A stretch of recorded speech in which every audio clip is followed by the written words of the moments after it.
All right. Happy week 6, everyone. Dr. Shermak here, and welcome into Journalism 200 here, Intro to Mass Comm. And this week, if you can't tell by the image on your screen right now, we are going to talk about music and sound recording. And this is probably one of my favorite topics in the world, not just in this class, discussing music. I'm a huge music fan. It's had a huge influence on my life. It's part of my everyday. And I imagine some of you feel that same way too. So let's take a look at what's on the big show for today, and then we'll dive in. I'm going to have some follow-up thoughts on our discussions from both weeks 3 and 4, just touching on a couple items that you shared in your responses and in your discussion with one another. Overall, good job with that, and it was fun to read. And then we'll get into music, and that's our main dish for this lecture, discussing the music industry, what it means, where it's at, where it's been, looking at some history, connecting it to other mass comm areas that we've already discussed and some that we're going to discuss down the road. We'll take a look ahead, and then we'll put a bow on week 6 lecture. So I'm kind of combining two discussions here, one related to our read and react assignment, and then one related to the newspaper module. So I really appreciated your insights on the report that I had from the Publishing Industry Association about this sort of believed revival of Gen Z to, I don't know if I want to say save print, because I don't think that's the case, but to revive print maybe a little bit. Yes, I think that there is a movement, and this is based on a lot of your answers. I do think that there is an appreciation for print among Gen Z, and of course among other generations as well. But to call it a revival, or to call it that Gen Z is going to save the print industry, I personally believe is a bridge too far. We are just so entirely digitized these days that it's sort of hard to find any room in our media diet, if you will, for print. And so that's why it's a little bit more difficult for me to envision that. Now, having said that, the data in this report that I shared with you and that you read and reacted to doesn't lie. The data certainly is there to reflect a sort of adoration of print for Gen Z, but I think it's coming less so. Maybe, it certainly isn't there in newspapers, as we've discussed, and we'll talk about a little bit here in a moment. But, it's more so in books, certainly in magazines have that. We'll get to magazines later in the semester. So it's an interesting discussion, and I really appreciate most of you from Gen Z, or any generation, quite frankly, giving me your feedback and your thoughts on this, because students do drive a lot of these industries, and it's important for you to have a voice. And that's one of the reasons why I do the read and react assignment. Switching gears in a little bit, talking about saving newspapers. I think that there was a discussion sort of how much do we really need news? I don't need news. The truth is, you do need news. You need information, right? You need information to help you make decisions. You need information to go about your everyday life. And for a very long time in this country, newspapers were the number one source for that information that you use to make decisions. So it's still very vital. It's still a big part of our everyday lives. Um, I don't know if print newspapers are going to be around all that much in 20 years. You're seeing that fall off already. My hometown newspaper back in Michigan was recently reduced to 4 days a week, and that's delivered by mail. They don't even have delivery drivers anymore for it. It's changing a lot, and it'll continue to change. But newspapers as news outlets will remain. And there's a lot of reimagination out there about how to look at these. One of them is, restructuring as a nonprofit organization. Some are talking about helping, having government help for newspapers and news outlets. That's controversial, but it certainly is an idea. Um, many of you in your Many of you talked about paywalls, and I have my little meme here about that. The frustration of paywalls. I get it. I love free things, I love cheap things. We all like to save some bucks here and there, but the truth is not all news is created equal. And someone out there needs to pay people to make the news. It can't happen for free. So, um, it's certain I never require it for any of my classes, but certainly purchasing a news subscription would help in this cause. I think if you're interested in going into this industry, it's wise of you to maybe get at least one news subscription. I have about four, so I don't have a ton, but I support local news. I support some national news sources. That's entirely up to you. And I don't want to sound, I know I do sound preachy, and I don't mean to sound preachy. But there actually are a lot of free news sources out there. That's one of the things we discussed. And there's always been free news, and there always will be, because news is a public service. So in a way, not everyone can charge for news. That's why we have a lot of these publicly government funded news agencies and television networks like PBS, National Public Radio, NPR. Voice of America is another one, VOA. It's a little less known these days, but it was very popular back when reporting on some early wars in our nation's history. Um, Maybe not necessarily early wars, but in wars on our nation's history. So those free news sources are out there. You can gain access to them, um, and they're available, and they always will be, because news is a public service. So just wanted to recap a couple things. I know we're not live here, but I thought you did a good job with the Read and React, continuing to do a good job with the discussion boards, and I appreciate it. So that's excellent. Let's transition here to music. So you see on your screen kind of a goofy mix of things. You see an album that's representing music. You see French fries, and you see what is kind of a generic can of pop. As you know, I say pop. It's kind of a generic can of pop, but it's meant to be a Coke can. And what's interesting, and if we were live, I would ask you what these things have in common. Well, we can buy all of them. We love them, right? There's a great passion for a lot of these items and these products. They're all products of some kind, right? That can be moved as units, buying, selling, all that good stuff. These tend to be pretty consistent products across the board. If you think about them, there's a lot of loyalty involved. We have loyalties to artists and bands. We have loyalties to maybe a certain fast food restaurant's French fries, or a certain brand of pop or soda, however you wish.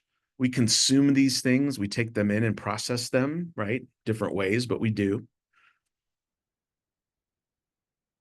We're shining a light on music today because as much as we feel passionate about it and as much as we like it, we should also look at it as a product. And looking at it as a product will help us understand its evolution over the past 100 years, and also its monetization and its commoditization as a product. It's good to understand that, so we can look at the business model as well. So music has a lot of commonality with these products, but it does differ a little bit. One of the things we can say about all three of those items is music is near universally loved. All right. It's hard to find someone who doesn't like French fries. It's hard to find someone who doesn't care for a soda now and then, even if they don't drink it consistently. It's really hard to find someone who doesn't like music or say that they don't listen to music.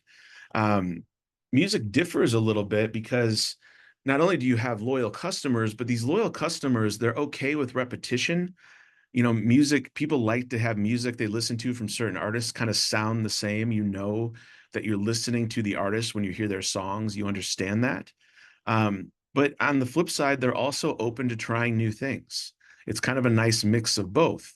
That differs a little bit, say, from French fries and pop, because people like what they like, right? And they might not want to try new things. They want the consistency. Music differs a little bit there. Another area where music differs is that the masses, go back to our mass communication model, where we have the masses versus the consumers. With music, the masses can make their own music. In addition to consuming music, they can make their own. And of late, it's become a lot easier for the masses to curate music. And when I talk about curating, what I'm really talking about is creating playlists. I am of an age where I remember recording songs on a tape off the radio. And I used to make my own mixtapes by recording songs off the radio. You didn't usually catch the first couple seconds, but you caught enough of it to get the song, and that's what you listened to. Um, and then I remember creating tapes, of songs off of CDs and creating a mixtape. That's curation.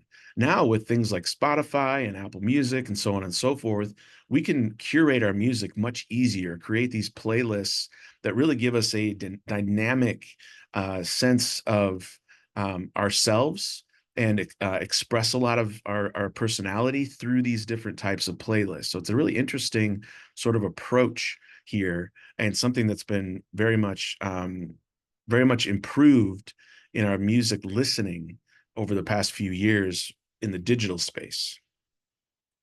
We are right now in what I'm calling an age of plenitude, an age of plenitude. And what I mean by that is we have access to more music today than we have ever before in the history of humankind.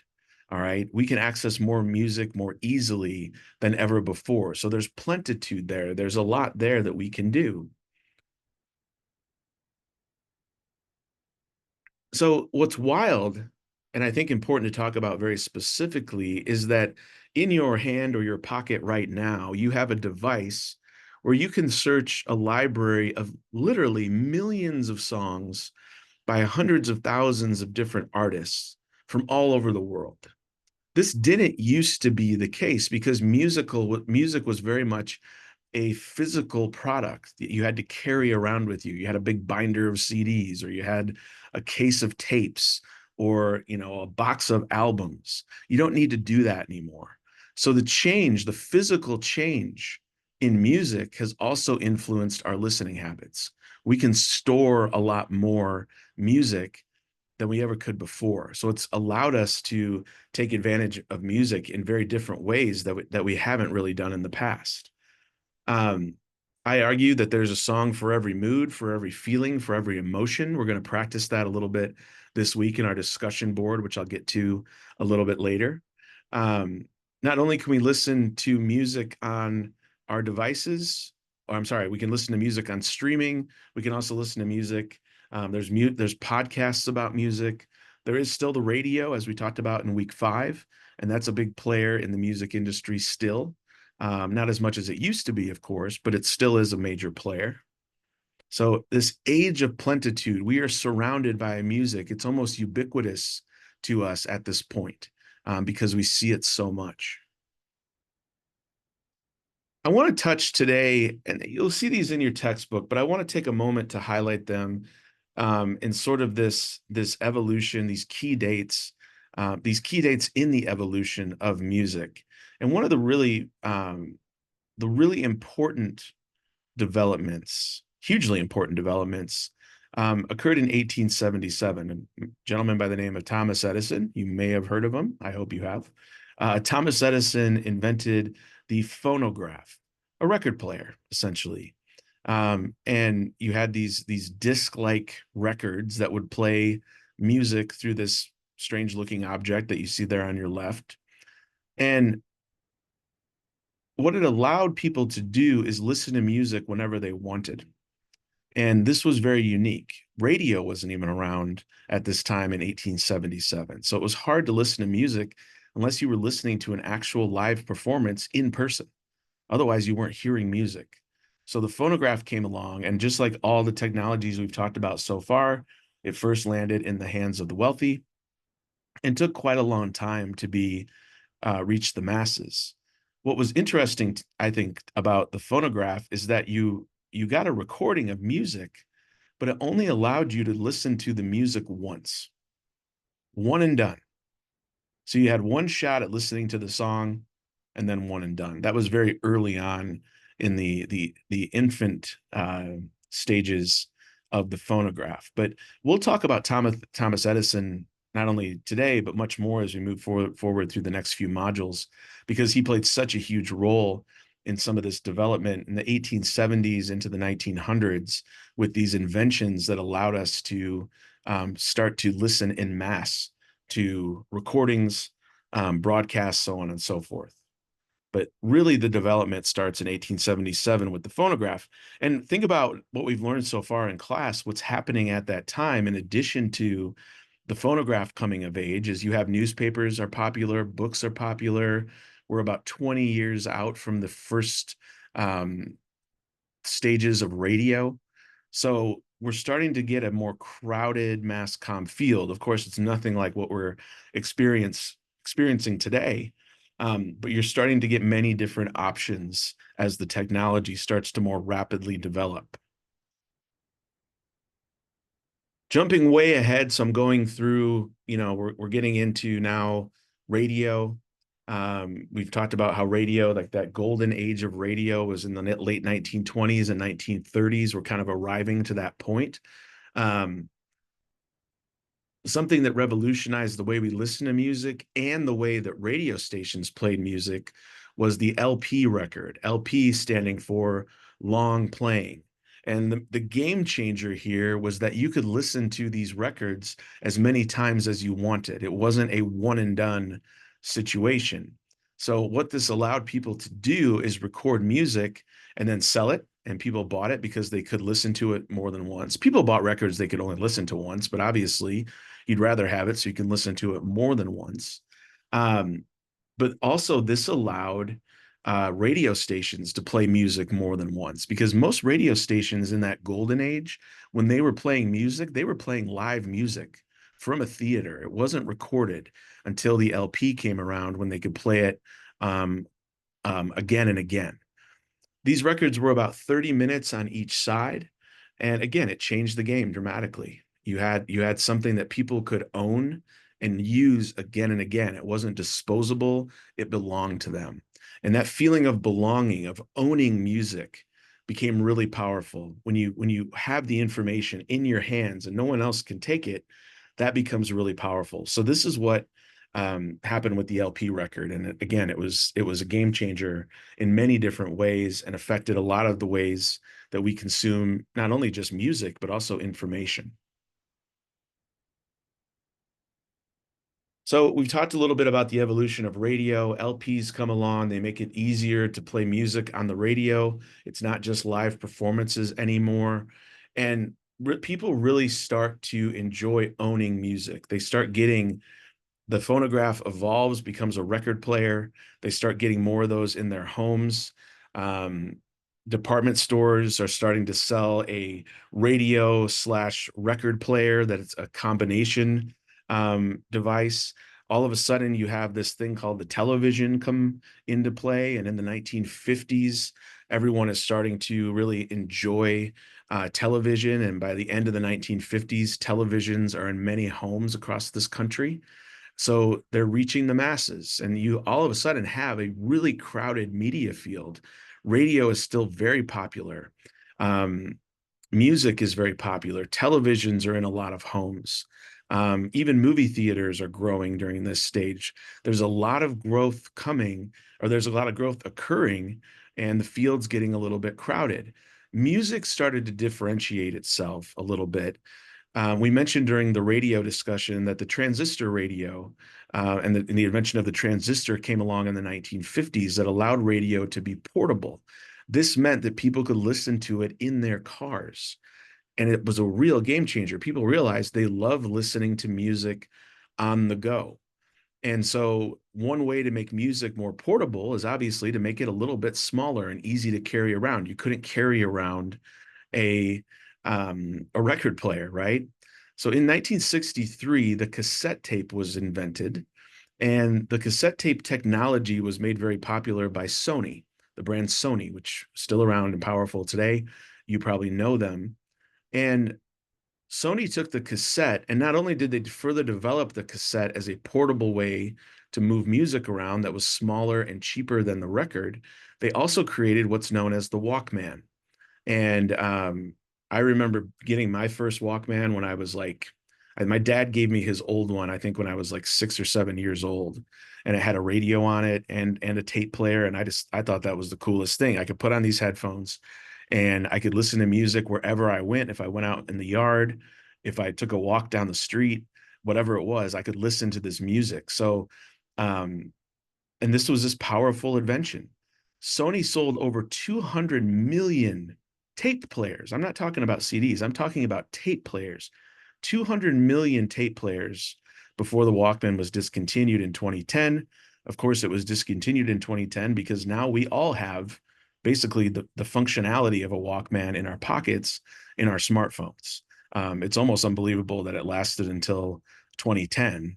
Now, you could probably go find one of these if you're into something kind of retro. You could find one on eBay, I'm sure. Eventually, these evolved into a CD Walkman, which was a little more advanced. I had like a fluorescent yellow one that I thought was probably the coolest thing I've ever owned back in the day. And I would listen to that when I would drive my car and also when I would take the bus when I started my undergrad career. So these devices really resonated with a lot of people. They became very close to them and reliant on them. Jump forward 20 years, I mentioned it already, but you have the invention of the compact disc in 1983. CDs, CDs. And the most notable change here with a CD is the sound quality. Streaming is great and the sound quality on it is really great. The most optimum streaming, or I'm sorry, the most optimum sound quality, though, is still the compact disc, still the CD, even to this day. But streaming obviously is a little bit easier to distribute, take with you, so on and so forth. CD comes out in 1983. The first CD player in 1983 is $1,500. $1,500. Not what people could afford. And that was in 1983 money. I don't know the math on what that equates to today, but it's a hell of an expensive thing. So once again, and we've seen this time and again throughout the first several weeks of classes, you have a technology that can only be accessed early on by the very wealthy and well-to-do. And so it doesn't really reach the masses until the price of the player comes down. CD prices were always very controversial because they were expensive. Um, CDs could run you anywhere between $15 and $19 typically. And there were a lot of times when you'd buy a CD, especially for those one-hit wonders out there, where like one song was good and the rest of them stunk. It wasn't a thing where you could buy an individual song like you can do today or stream an individual song unlimited with your monthly subscription. And most of those monthly subscriptions are less than the cost of one CD today. So there became this sort of tension between having a CD player, music primarily moving to CDs by the mid 90s or so, the quality being there, but the price of the individual units of music, the albums, the CDs, remained very high. And over time, you started to build a collection of CDs, and you would borrow CDs from friends. And if you were really fancy, maybe you had a burner that could copy CDs. But most folks were kind of at the mercy of paying a lot for CDs. So there was this tension.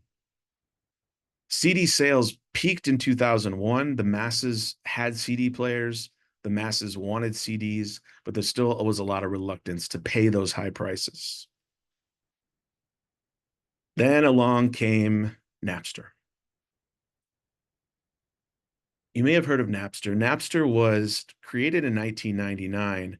And if you listen, there's some really great documentaries about Napster. If you listen to um, the creators of Napster, what they describe as their intention sounds a lot like social media. It would have been about 6 years ahead of Facebook as far as design, but it was kind of a way to message people, in the internet space. And this is the very early stages of the internet.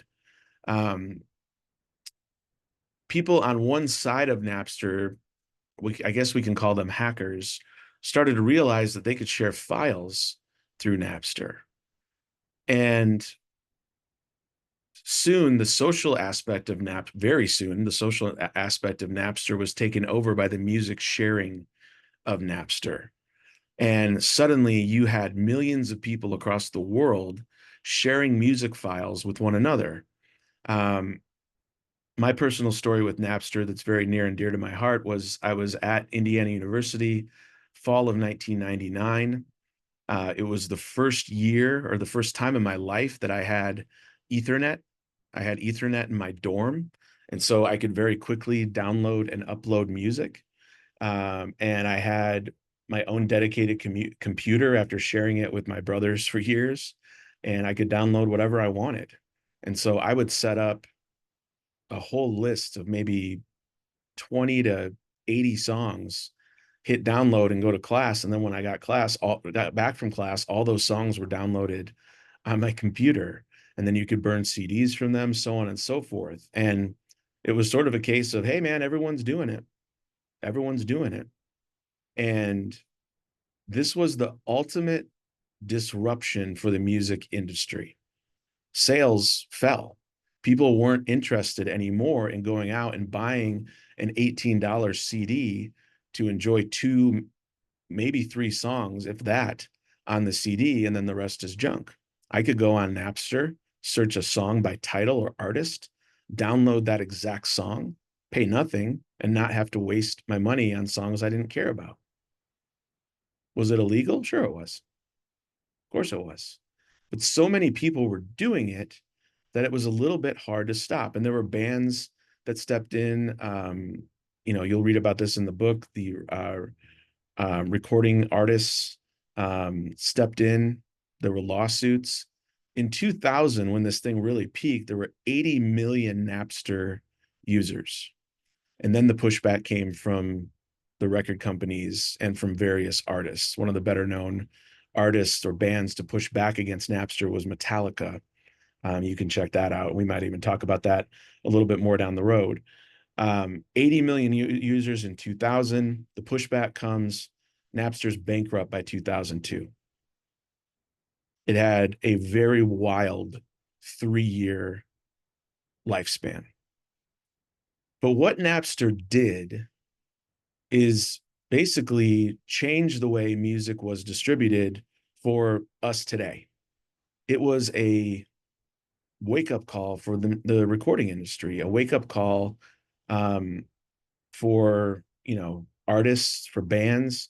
People didn't want to pay that much for music. It was a little bit ridiculous. So there had to be some solutions that were legal. There had to be solutions that kept in mind, copyright and ownership of music, that made sure that bands were compensated fairly for what they did. This was really important. So this disruption came, and 2 years later, or right about the time of this disruption, the iPod comes along. What was happening was that people were downloading songs and then burning them onto CDs, but you still needed a CD Walkman to carry your music around. And then on top of that, if you wanted to change CDs, you had to carry your CDs with you. So, if I remember leaving my dorm with my Walkman and saying, okay, well, I'm just going to listen to this, I don't know, Dave Matthews CD, and I'm going to listen to it all day because I don't want to haul around all my other CDs in my backpack. Well, the iPod comes along and it adapts really well with these downloaded songs. You could take your downloaded music files that you got from Napster and put them on this iPod. Now, iPods, like a lot of technology we've talked about, very expensive at first, limited to those with extra money. But you could directly download music on this device, and it was the first device to do that. 10 hours of continuous play on a full battery charge. That doesn't sound like much, but at the time that was unheard of for a portable music device. Walkman, usually took AA batteries, and they certainly wouldn't last 10 hours of continuous play.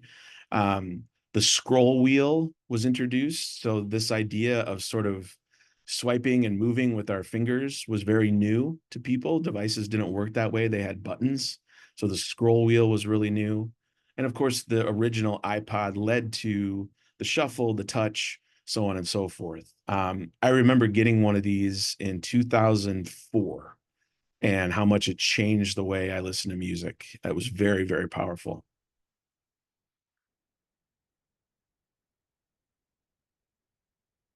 The iPod made the industry realize that people might be willing to part way with their physical ownership of music.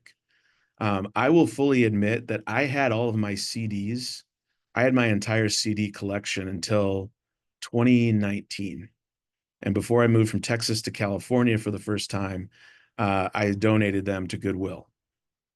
It sort of broke my heart a little bit because, like I said, there's such a tie to our physical music. It's part of the reason why vinyl has come back. Um, it's part of the reason why we love to have books in our hands. It's the same thing. There's something about holding a CD or holding an album that says to us, this is mine. Well, when streaming got very popular and the iPod came along, people started to let that go a little bit. And this allowed certain platforms to come into play. Pandora was one of the first that really utilized an algorithm to help determine playlists. And there are still songs, there are songs that I found out about only because I had a Pandora account. You would plug in the songs that you like, and then it would kind of find random songs that were similar. There was an algorithm that looked at, okay, this song has acoustic, melodies in it, and this song has a banjo, or I don't know, but it recognized these things through an algorithm, and then it would give you songs. And if you like those, you hit thumbs up or thumbs down, and it would start to create an algorithm based on your preferences. And this is something that's pushed through today in all different types of digital platforms, including social media. Um, SoundCloud allowed people to upload their music to the web, and then it could then be distributed. So instead of being an artist that had to have a record deal in order to get your music distributed, you can now create a SoundCloud account, and that SoundCloud account is where you distributed your music. And then Spotify came along after these two and kind of combined the power of both Pandora and SoundCloud. You can upload to Spotify. Um, you can, you can obviously upload to SoundCloud. You can upload to Spotify. Spotify has algorithms that help pick songs for you and playlists, so on and so forth. Um, Spotify developed a subscription model that a lot of other streaming services soon adapted. But you can make things personal here. You could personalize your music collection. And then, of course, the curation that I talked about, the playlists. Pay close attention to the colors on this graph. So the green is physical music, physical ownership of music. This only goes back to 2001. Look how much of that graph is green, and look how much that green drops off. So we start to get rid of our physical music in favor of streaming and in favor of digital music. The digital music excludes streaming. So this is like buying a song on the iTunes store and downloading it to your device. You have actual ownership of that versus a streaming where you just sort of access it. But now streaming, and even since this graphic was created, now streaming is a $30 billion industry, and it has taken over music. 20 years for an industry to be turned on its head is really wild. I really want to emphasize that and want you to realize that this is so fast, lightning fast for things to be changed like this. And a big part of this, we can't deny, is the proliferation of smartphones. Because if we're streaming, the odds are is that we're streaming on our smartphones, or we're streaming our smartphone to a smart speaker, right? So we cannot ignore the fact that the smartphone is a big part of this. And another big part of this is Spotify. Spotify came in and has really been quite a story, I think, about the changes in the music industry. Spotify now has 286 million users. Among those 280, and these numbers fluctuate. If you want to look these up, you're going to see different numbers across the board just because it grows and changes so quickly. It's flattened a little bit and even come down slightly. But 286 million users worldwide.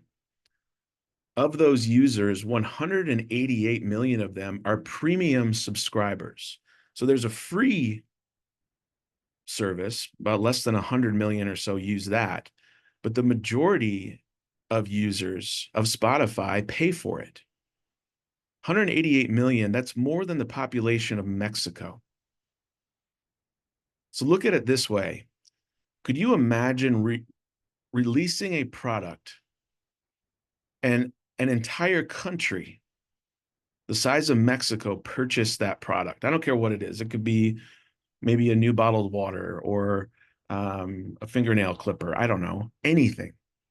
If you have an entire country purchasing that product, that is wildly successful. And it's probably making you wildly rich. And for Spotify, that's been the case. This is a lot of usage. It really is. Again, these are worldwide users.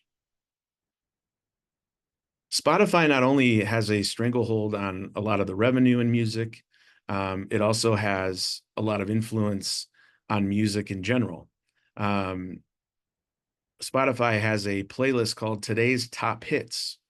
Spotify curates that playlist. If your song ends up on that playlist that a lot of people listen to, you're going to get 20 million more streams than you would otherwise.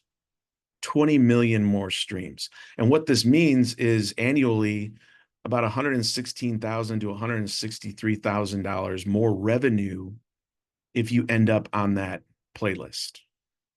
Same thing goes for New Music Fridays, 14 million more streams, $87,000 to $117,000 more revenue for a musician. So now, instead of musicians wanting to get a record deal with RCA, which isn't around anymore, or Sony, or you name it, now they want to end up on these playlists. It's a little bit easier, honestly, than getting a record deal, if you think about it.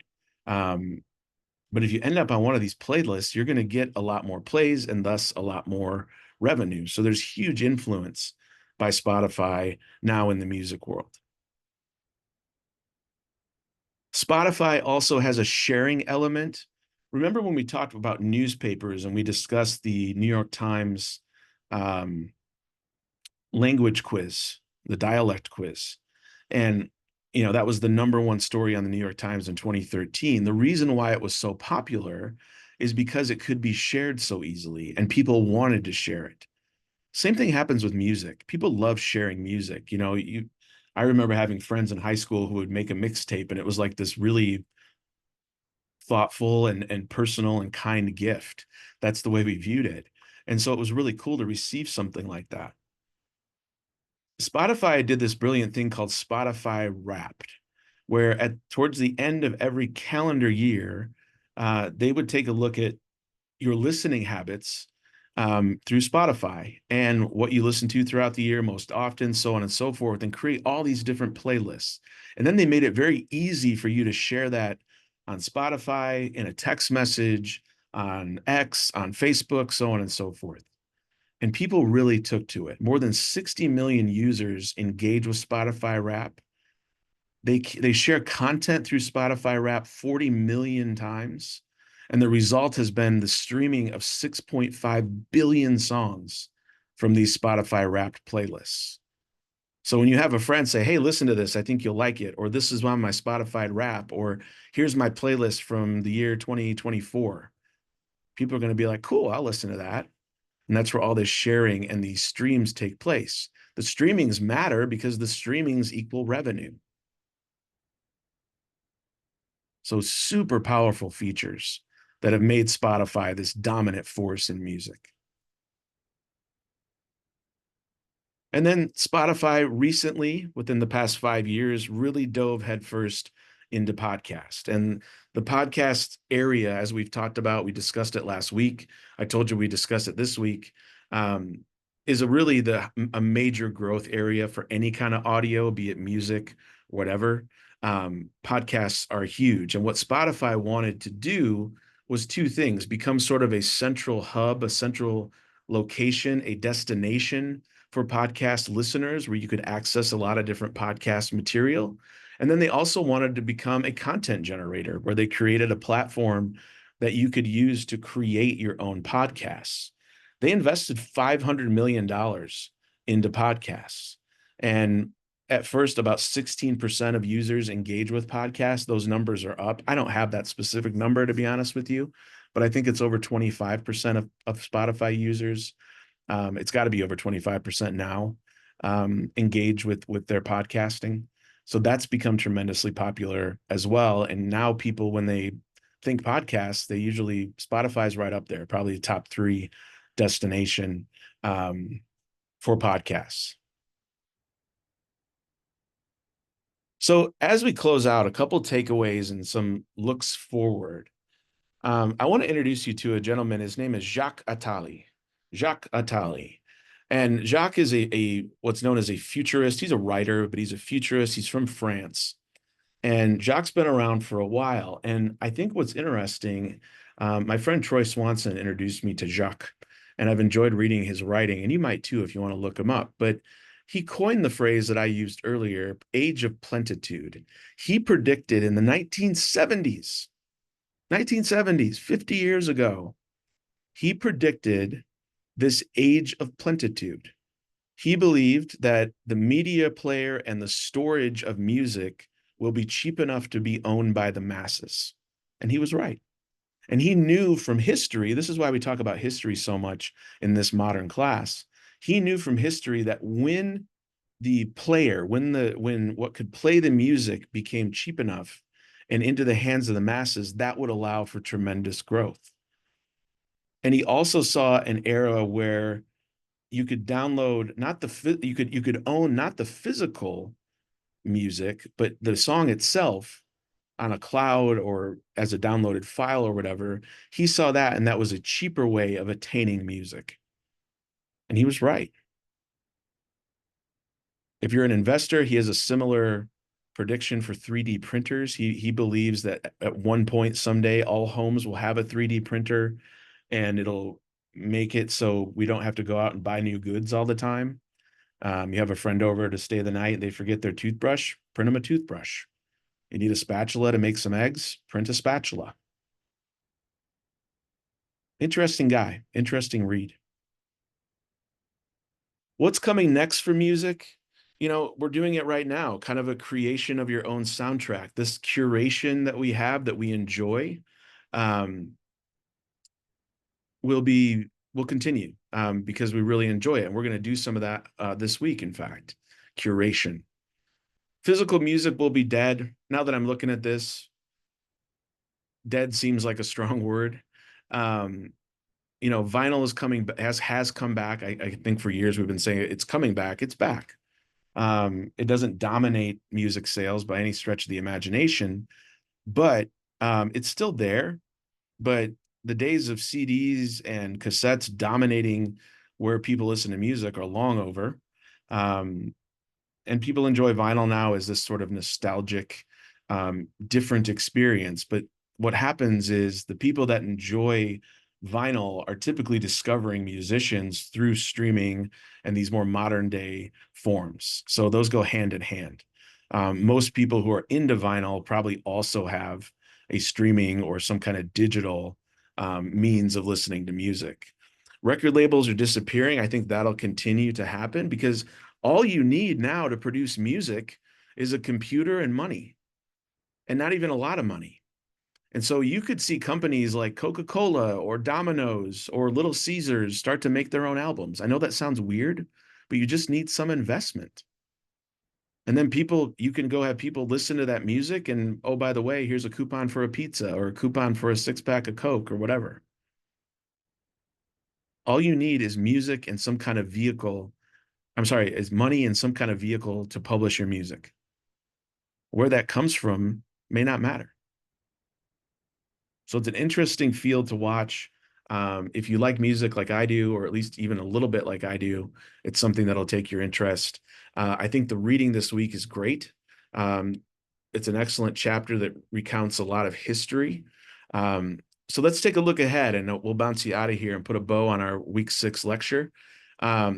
Reading for this week, Multimedia and Culture textbook, of course. Chapter 4, that's called Sound Recording and Popular Music.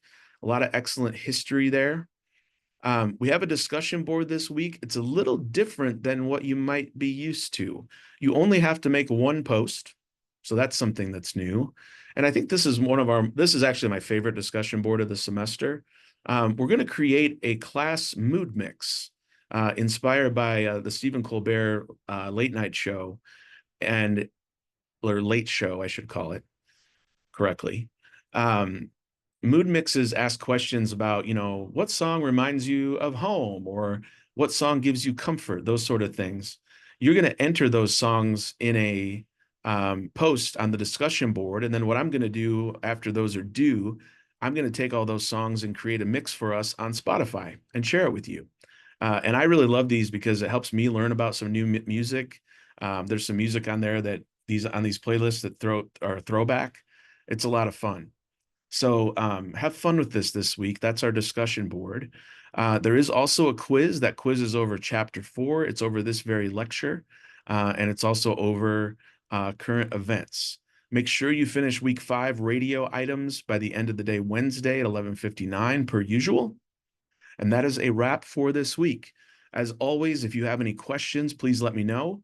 Look me up on Canvas or shoot me an email, and we'll go from there. All right. Thanks, everyone. Thanks for watching. Have a great night.